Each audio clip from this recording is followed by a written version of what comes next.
రేపటికి కొత్త ప్రభుత్వం అధికారంలోకి వచ్చి 8 నెలలు అవుతోంది. చంద్రబాబు గడిచిన 5 ఏళ్ల వైసీపీ పరిపాలనను ప్రజలు అంగీకరించలేదు. మనపై విశ్వాసం ఉంచి భారీ మద్దతు ఇచ్చారు. ప్రతిసారి ప్రభుత్వం ఏర్పాటు చేసినప్పుడల్లా ఏదో ఒక సవాల్ ఉంటుంది. 1-2 కాదు, ఇన్ని సవాళ్లు ఎదుర్కోవడం ఇదే తొలిసారి. 7 శ్వేతపత్రాలు విడుదల చేశాం. నిర్వీర్యమైన వ్యవస్థలను గాడిలో పెట్టేందుకే ప్రజలు అధికారం ఇచ్చారు. పరిపాలనను గాడిలో పెట్టే ప్రయత్నం చేశాం. 3 months కలెక్టర్స్ కాన్ఫరెన్స్ పెట్టుకుంటున్నాం. అదే సమయంలో various times once in 20 days or 15 days cabinet meetings పెట్టుకుంటున్నాం.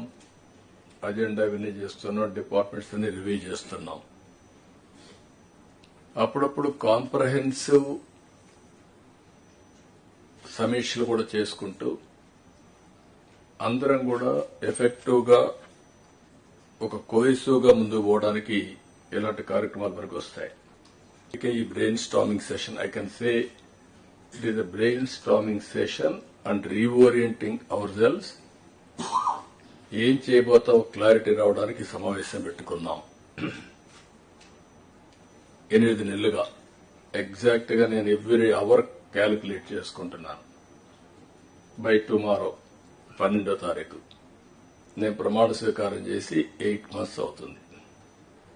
కొత్త గవర్నమెంట్ వచ్చి 8 months అవుతుంది. ఇచ్చిన తీర్పు కూడా మీరు చూస్తే ఒక హిస్టారికల్ మ్యాండేట్ ఇచ్చారు. ఇటీవల కాలంలో ఎప్పుడు కూడా ఇలాంటి మ్యాండేట్ రాలేదు. 93% స్ట్రైక్ రేట్. 93% స్ట్రైక్ రేట్ వచ్చిందంటే ఇక్కడుండే all of us including secretaries గడిచిన 5 సంవత్సరాల పరిపాలన ప్రజలు యాక్సెప్ట్ చేయలేదు.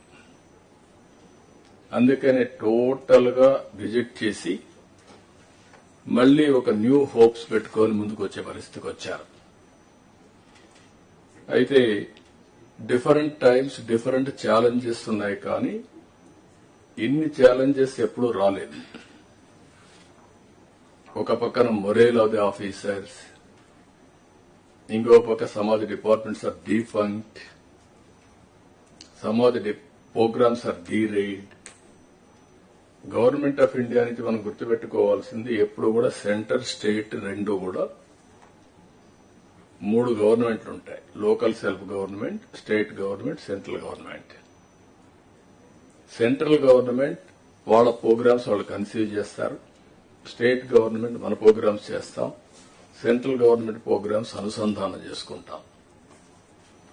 దగ్గర 90 సెంట్రలీ స్పాన్సర్ స్కీమ్స్ ఉంటే టోటల్ గా అన్ని కూడా డిఫంక్ట్ అయిపోయాయి.